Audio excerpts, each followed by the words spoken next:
Hello and welcome to Get a Better Handle on Life. I'm Barry Winbolt and this is my podcast.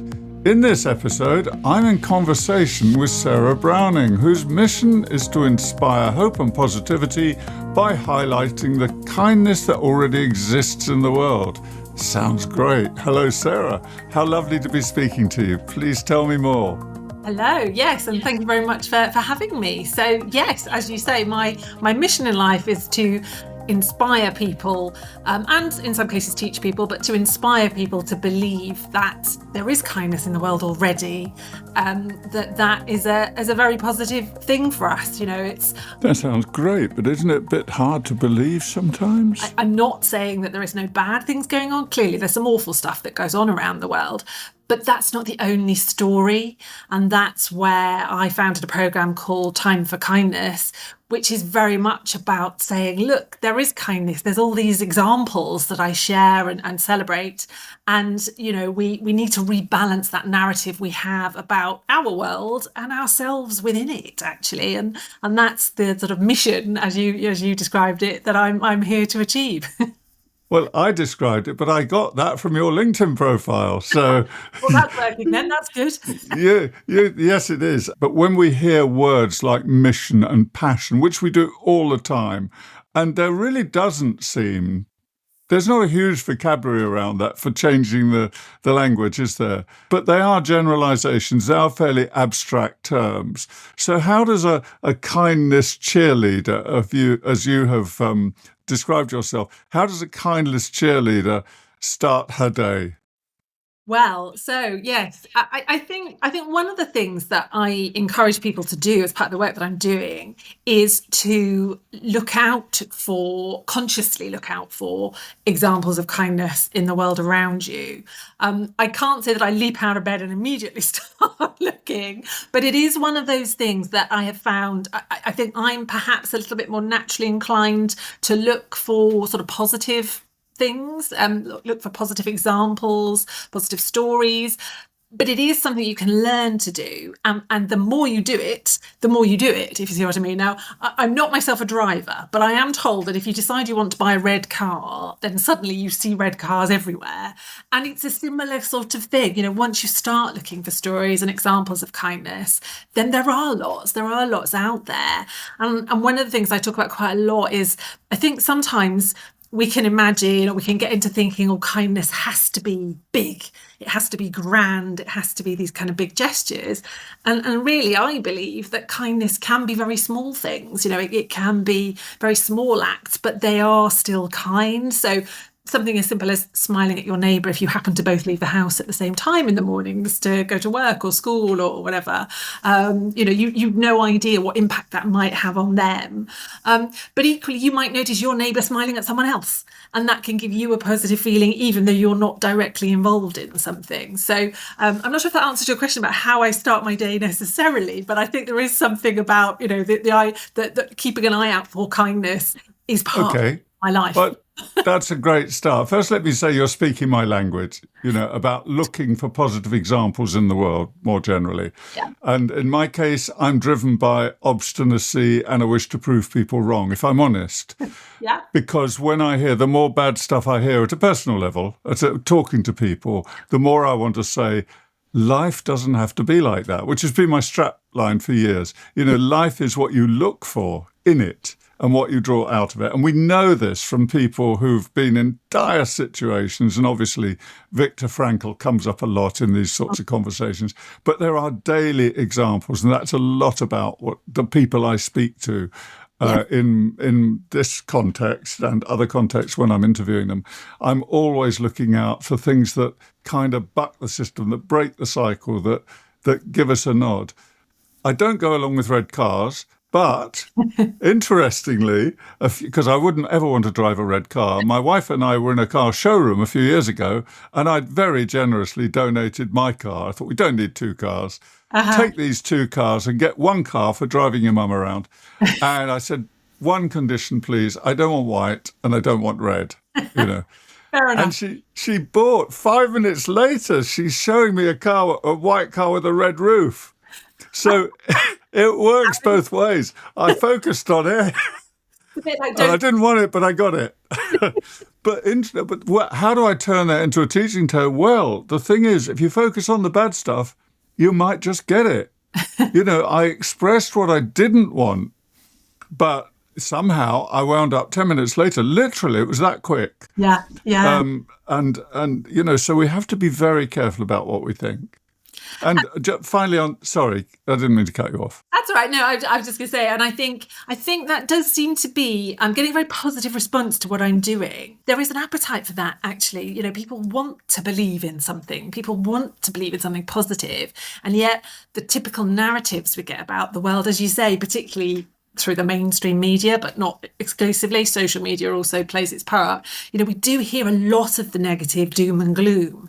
And actually that isn't the only story. And so I think there is an appetite, and particularly around kindness.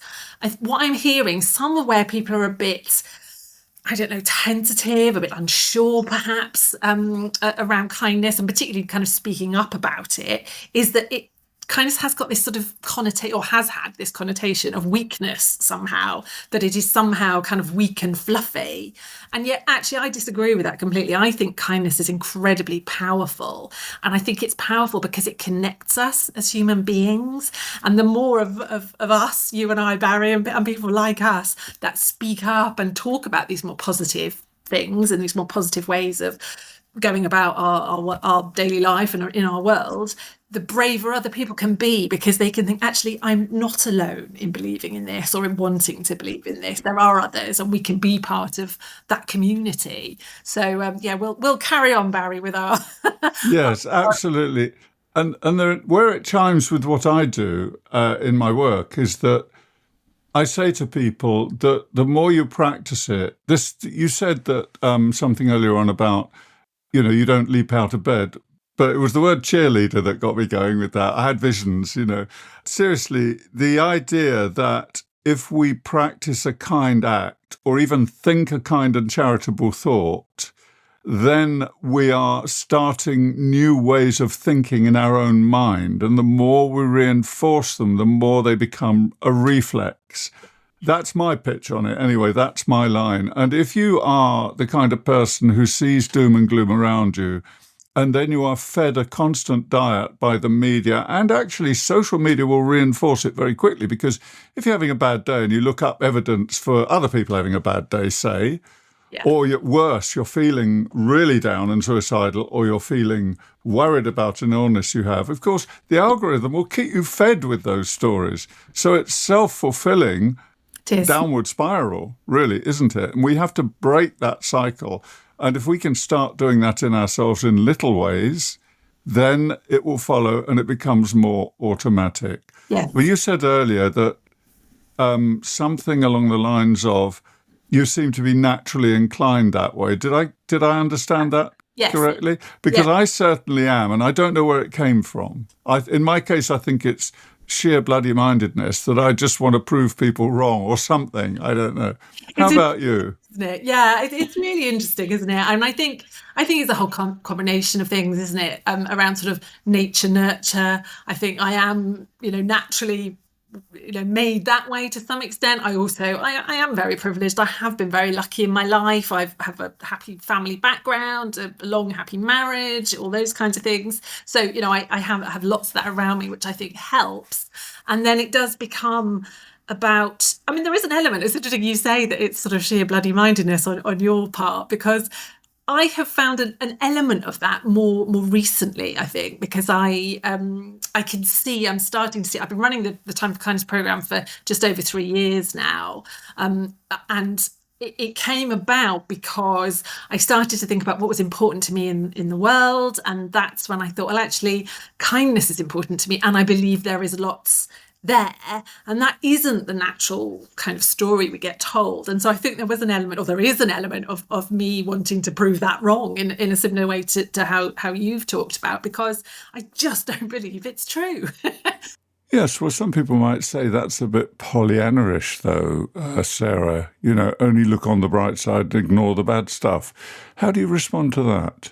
I'm not denying, I'm not going completely the other way and saying nothing bad happens. There are both, and we need to have a balance of the stories that we hear about and tell ourselves and tell each other. And that has become an increasingly important part of the way that I do my work, actually, is that encouragement of encouraging people to not just notice the kindness, but to then tell someone else about it and talk about it and get that conversation going, so that we have more of that conversation and we all get more comfortable in using the language, I suppose, around kindness, which we're not necessarily, particularly in the business world. It hasn't been used a lot, that kind of, as I say, kindness can be seen as weak and fluffy, and therefore the language with that can also be seen the same way. But again, coming back to the point on being awkward or just determined, well, why is it like that? Let's change it. It doesn't, just because it's always been like that, we can make a change. Yes, and there is an appetite now, particularly in business, from people I've been talking to. There's more of an appetite now for another way of doing business.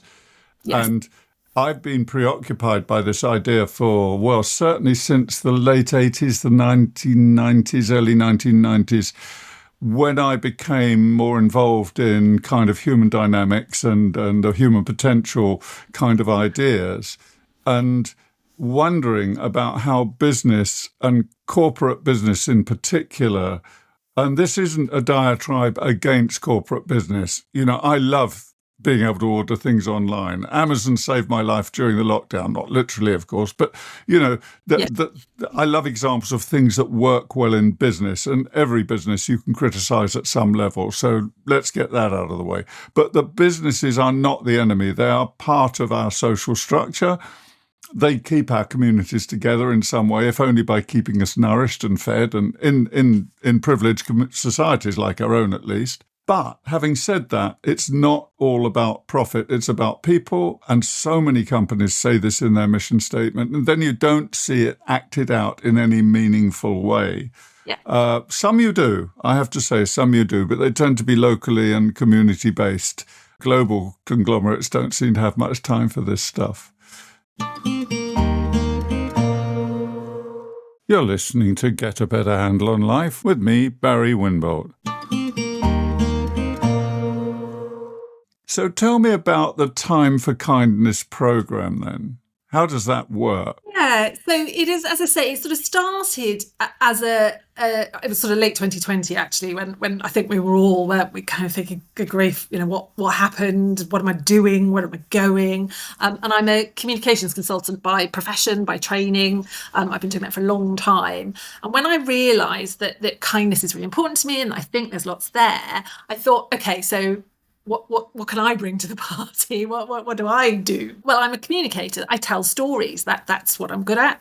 One of the things I'm good at. And so it started out just as a way of sharing those stories. I was seeing examples. I got friends and family and contacts to start telling me about the stories of kindness and examples that they had seen. I'm lucky enough to have a social media manager who is amazing, who I sort of did it myself for a little while to start with. And then I brought Alexis along with me, and together we sort of collect the stories. And that's just carried on growing, and we're sharing about 2 stories a day every day now. And how do you do that? When you say sharing, how do you do that? Yeah, so we're on Instagram, Facebook and LinkedIn, and I have a website as well. And we literally just tell the story. We just have little posts, little clips to say, Barry got in touch with us and this is what he saw happen, or this was the kindness, how he helped a friend, how he helped somebody at a business, etc., etc. So there's just a kind of a constant positive feed, really. Okay, and can you signpost those resources for us? I'll put them in the description later, but sure. For somebody who's just listening and maybe doesn't have access to the... Absolutely. The best thing is to start with the website, actually. So timeforkindness.co.uk. And from there, we've got the links to all the social media. Okay. There's so much in what you say. Gosh, my mind's going in several different directions. One idea that's come to me, and I want to talk about this a little bit later, but is the idea of we're role modelling when we're demonstrating kindness. So that's one thing I'd like to touch on in a minute. And also the idea that when we are witnessing kindness, even though we may not, as individuals, feel like we believe it or buy into it or whatever, every time we witness one of those stories or one of those examples, whether it's in the community or on social media or wherever, then we are helping to reprogram ourselves and to counter that constant narrative that's out there that the media must feed us because that's their fodder, isn't it? That's their food and drink. It's bad luck, bad news, disaster. But as you very eloquently say, it's only one part of the story. And actually, it's a very small part of the story of humanity because those things have always been there. That's not to diminish them, but we have to remember that we, in our communities, in our families, and even talking as we are now online, we can all do our bit. Would you say? Yeah, very much so, very much so. And it's interesting. What I have found is that people are saying exactly that they're coming back to me and saying, I love what you're doing with Time for Kindness. It makes me feel positive and hopeful in a world that doesn't always give me that message. And yet I'm looking for that. I want that. I want that message. And I've always been, the piece you're saying about role modelling, I've always been really keen to stress that Time for Kindness is about see kind rather than be kind. I am not saying you must do this. However, what I think is happening and what I think is sort of a natural consequence really of what I am doing and sharing all these examples is that people are thinking, oh, I could do that. That's an idea. I could do that thing that I've just read about. I could do it with my friend or my work colleague. And also what they're doing is going, oh, I have done that. I do that. So another strand of the programme is that I run workshops and do talks to teach people the habits, really, or how to build the habits of noticing kindness. And when we have a few different sort of, as you would imagine, kind of debates and conversations in those workshops around what is kindness, what's the definition of kindness, and what isn't kindness. And something which comes up quite often is people will say, so for example, we sometimes have stories of kindness where somebody's held a door open for someone else. And there are people who say, that's just good manners. And that's just what you do. That's just something or other. And my personal take on it is that it can be both. It can be good manners and kindness. It can be just doing your job because you're providing customer service and actually kindness as well. But there has been the interesting conversations around that. Is it just something? But doesn't that say something about our dismissiveness, our inherent doubtfulness or negativity, the need to write something off as just anything? Because actually, does it matter? You know, if it's a kind gesture, it's the recipient who benefits. Yeah. Now, speaking personally, and I would always say to my clients, if you make a choice to open that door, it may be by habit, it may be upbringing, it may be by rote. And actually, I notice these days, more and more people seem to just pass through without acknowledgement. You know, it quite often happens to me, and I try not to feel indignant about it. But if I'm honest, I think, well, that's pretty churlish to not, because these social niceties, this is the point I'm getting to, there's a reason that cultures have these little social rituals to oil the wheels of social interaction. There's a reason we're taught to be respectful. There's a reason that throughout time, you know, all parents want their children to grow up with the basic qualities that enable them to function well in the world. And those tend to be altruistic ones. They don't tend to be aggressive, destructive habits. I'm sure in some places for good reason or not, those are picked up. But intuitively, I started to look a few years ago into altruism very seriously because I was starting a book on those sorts of qualities and whether we are by nature altruistic. And the jury's kind of out, but the pendulum swings more towards the idea that, yes, we are, because it has social benefit. So holding a door open, even if you are doing it purely because that's the way you were brought up and you just think it's politeness, then that doesn't invalidate it, does it? Absolutely, absolutely. And I think for me, it comes back to the point about human connection. I think it's those niceties or whatever we want to call them, are a way, as you say, for us to kind of connect and function really as societies, as communities, as groups. And when I've looked into definitions of kindness, there isn't a single, everyone agrees, pinned down definition. But the various different ones, and in my workshops, I use various different ones depending on kind of who the group are, or who I think, what elements I think will be most useful to them. But tends to be a common few different themes. One is that kindness is about action. So you can have kind thoughts, obviously, there is an element of that. But broadly speaking, kindness is active. You do something for yourself, because being kind to yourself is another thing. But, if you do something for someone else, it usually has some form of intention as well. So a sort of deliberate aspect to it. And again, that's very interesting, because what you intend as a consequence of an action that you take is not always the way that the recipient receives it. So, you perhaps have meant to be kind, and then they think you're helping them unnecessarily, for example. So there's no easy kind of, it's this, or again, it's that thing of, it's not absolute. It's not that it's definitely this thing or definitely that thing, but there is an element there of you have either consciously for some time thought about intention, or maybe it's just in that moment. There is some kind of intention to it, and those tend to be and the other element is the sort of positive aspect of it. So the impact is a positive thing, or the outcome is a positive. But when you say impact, what do you mean by that? Well, and again, that can vary depending on what it is you're doing,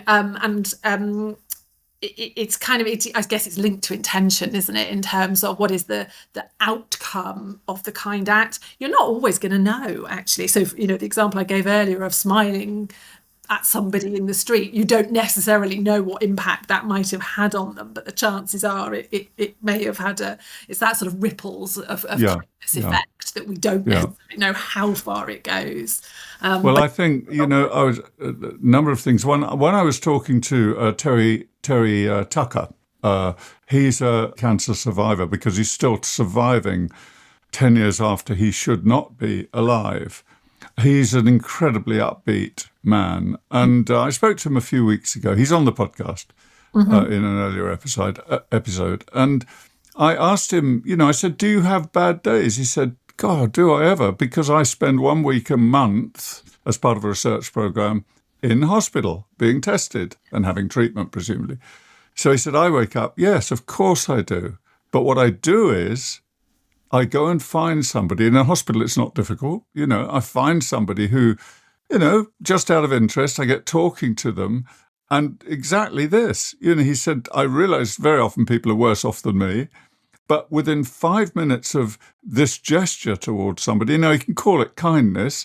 On his part, it's a strategy, because actually I know from speaking to him, he's done this all his life anyway, even before he was ill, showing interest in others. But in his case, he said, within 5 minutes, I've forgotten about my own problems. So there's a payoff for us. And I believe from the research I've read that there's oxytocin or something is generated when we make a kind gesture to other people. So I would say to people, even if you doubt the validity of this, and even if you think it's a big, cruel world and what's the point, it'll do you good as well. And so that's a very important thing. It is, absolutely. And I really like the fact that there is a lot more, this increasing body of academic research around kindness. And you're absolutely right. It is showing that there are positive effects to our mental health and well-being, and also our physical health and well-being. Yep. It does increase oxytocin and serotonin and all those happy... And lowers blood pressure. I mean, there are all-round benefits. Absolutely. You can't lose. I'm Barry Winwell, and you're listening to Get a Better Handle on Life.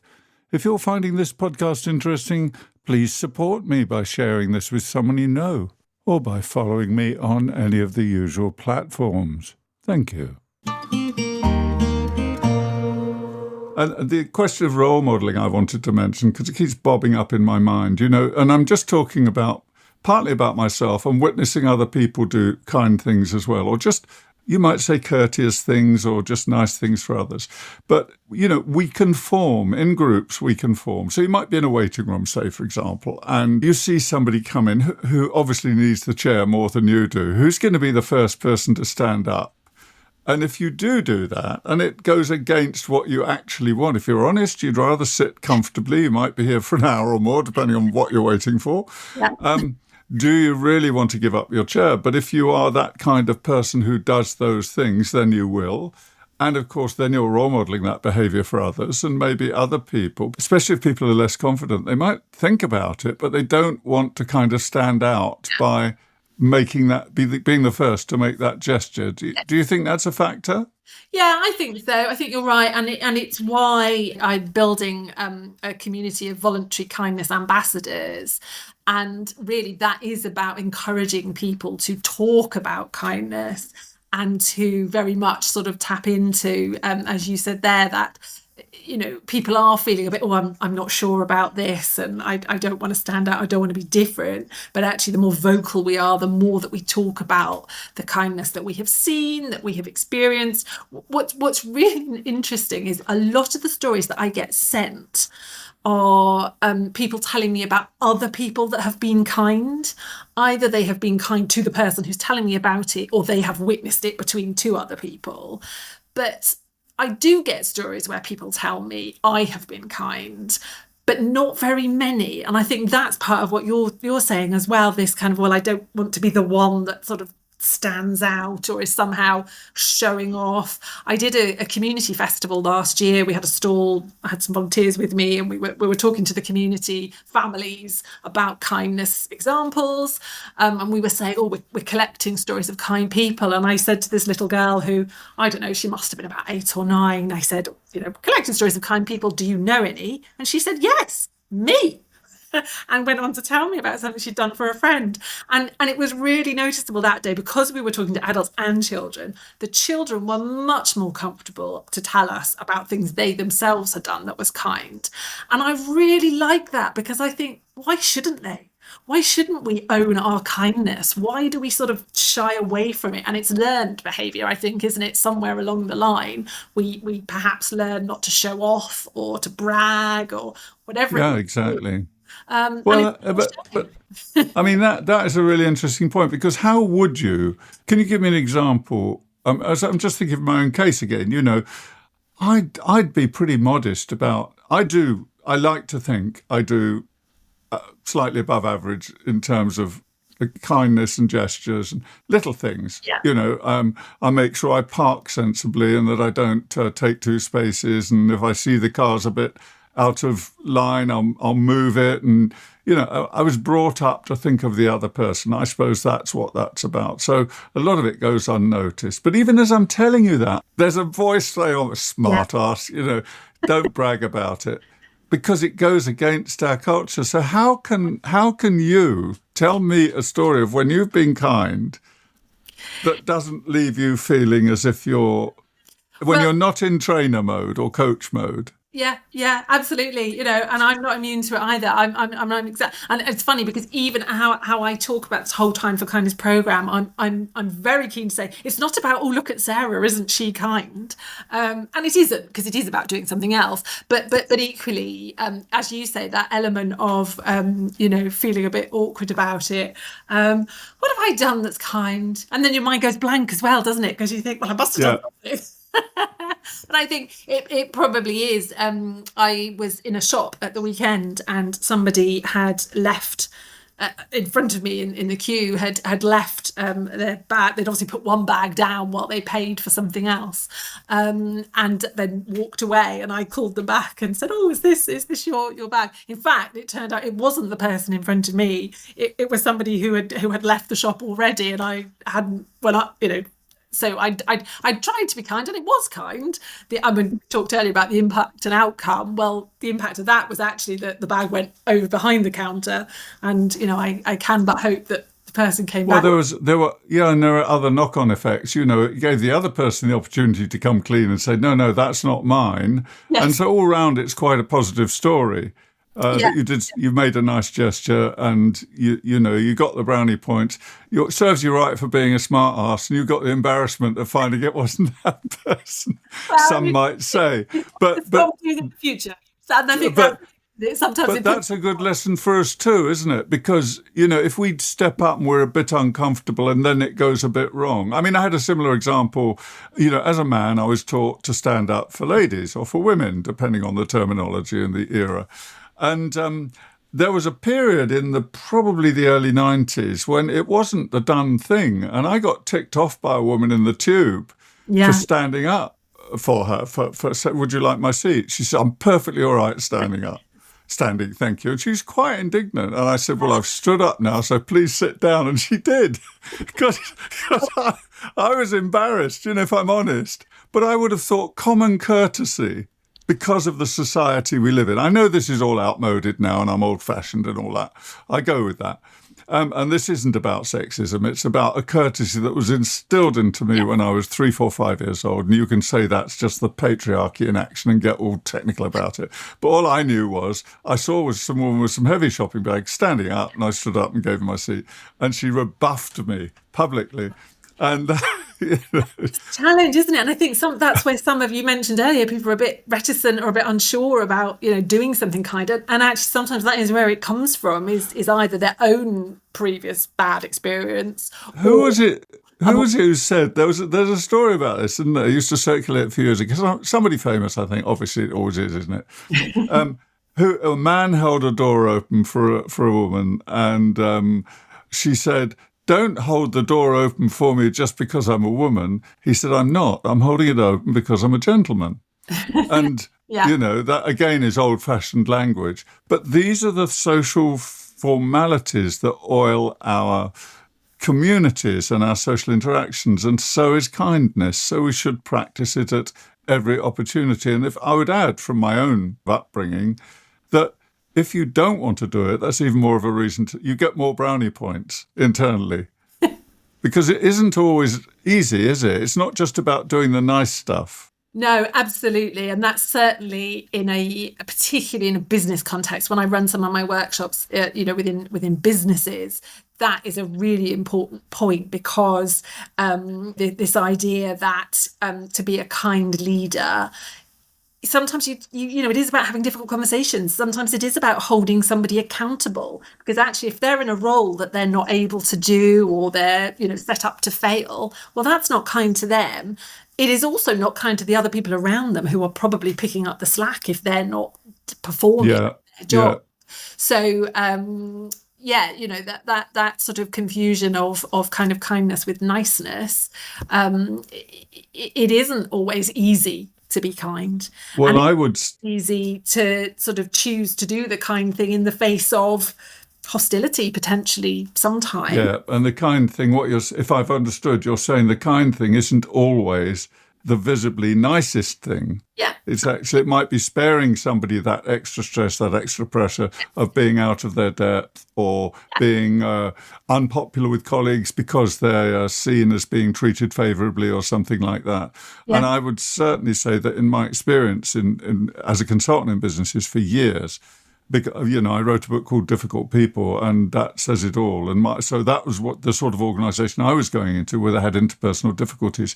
And time and again, there was some poor so-and-so who was in the organisation who had become unpopular because they were allowed to stay in a position they should no longer have been in, because leadership would shift them about rather than biting the bullet, doing the responsible thing, because they were always afraid of some other power coming in, or tribunals, or this or that. And I just thought that was so weak and woolly and useless, because that pain ripples out. That inconvenience, that what is seen as leaving a person. I mean, the classic example is somebody who's actually. The worst examples I have were people who are actually in jobs where they were moved there because they'd made themselves unpopular somewhere else.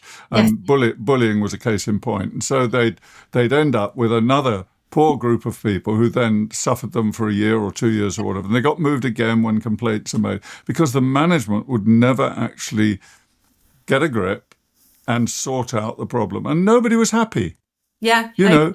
Yeah, that's it. So, Like you say, it has that kind of ripple effect, and often way beyond the immediate team. It can affect your whole business, and I think that's where that there. And you said earlier, things are changing, and I think you're right in businesses, and some of that I think is that they're recognizing that not only is treating people with kindness and compassion and like human beings, not only is that the sort of the right thing to do, it's the best thing to do for your business, actually. People work together better then and kind of achieve for that greater good. And that doesn't mean having a difficult conversation doesn't mean you have to pile in and be cruel about it or nasty or whatever. You still can be kind while having that difficult conversation, and that might be giving them a bit more time to sort of think things through, or give them information to take away and come back with, or listening to what's going on in their whole world that you may not have known about.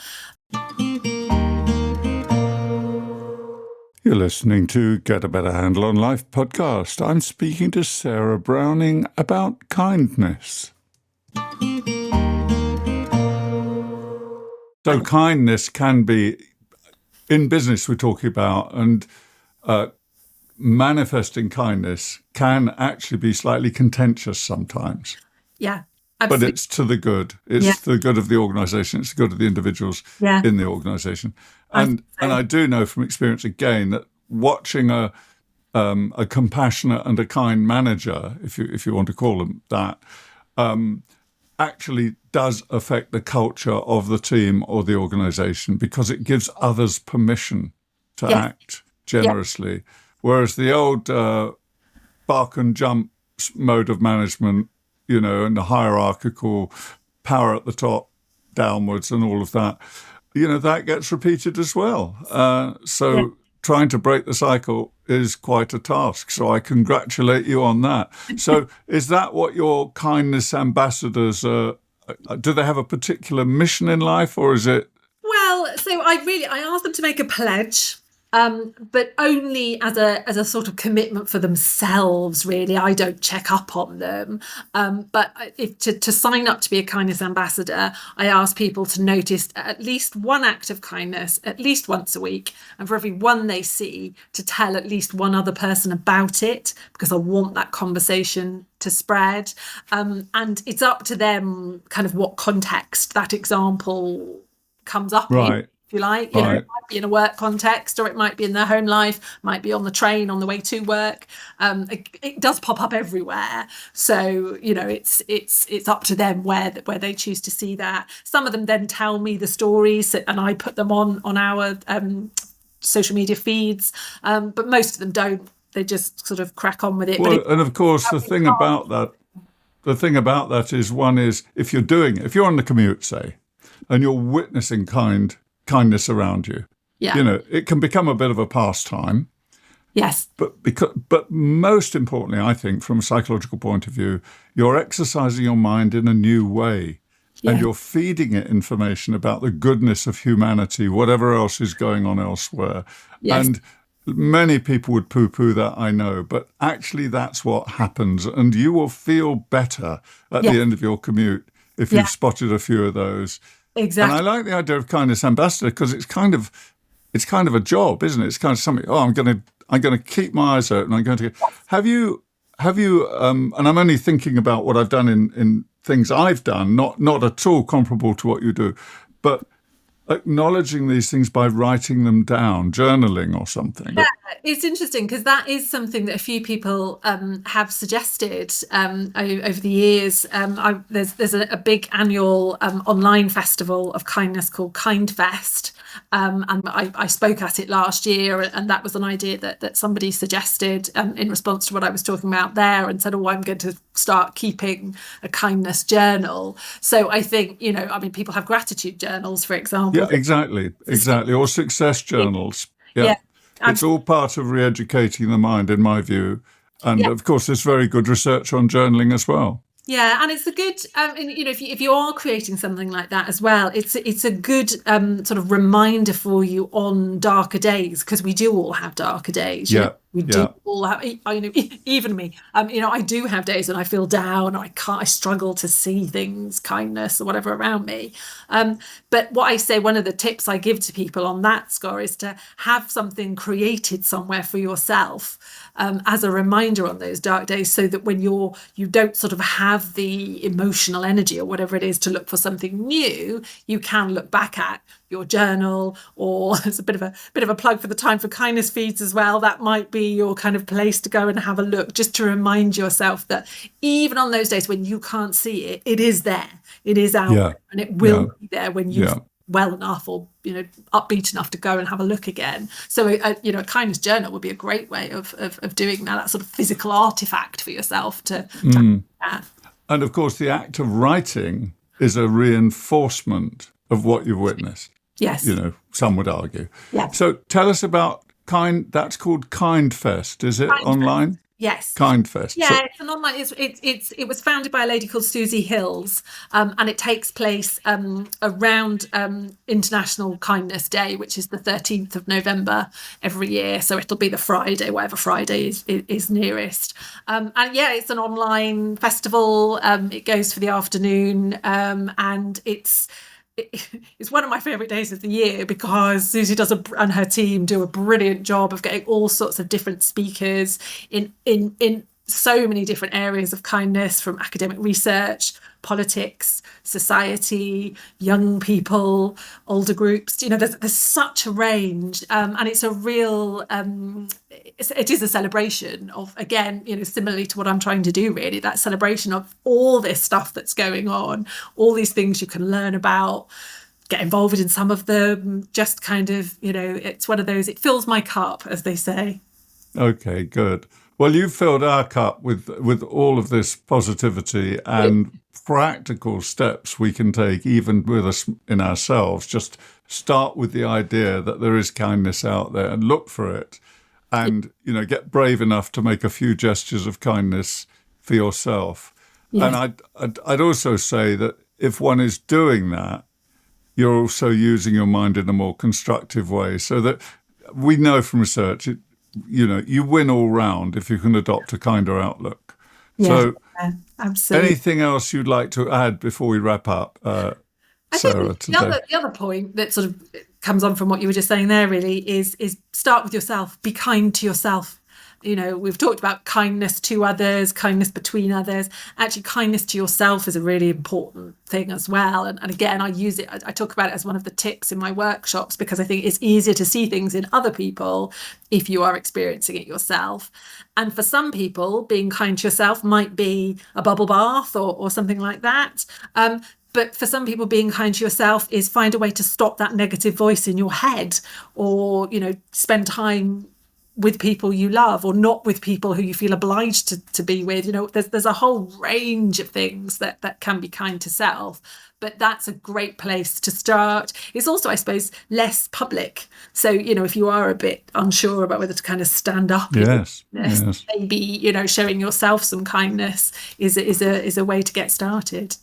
Well, Sarah Browning, thank you so much for telling us about your mission for kindness. You've spoken about Time for Kindness is the programme? Programme name, yeah. timeforkindness.co.uk is the website, and you can find links to other things from there. So, okay. Yeah, thank you very much for having me. It's been an absolute joy to have the conversation. Okay, thank you so much. So much more we could talk about, and I really congratulate you on what you're doing. And I'll put the links in the description. It's been a real joy, and to find, I think when I read your description of it on the website, I think you said something about looking for different ways to approach life or something, didn't you? And whatever the phrase was made me think, yes. Good. Well, I'm really happy to have spoken to you. I'll look out for the online conference in November. Thank you so much for getting in touch. So my thanks to Sarah Browning for an uplifting conversation. Time for Kindness. You can find out more on her website. Details in the episode notes. That's all from me for today. Thank you so much for listening. I'm Barry Wimbold. This has been Get a Better Handle on Life. Have a good week.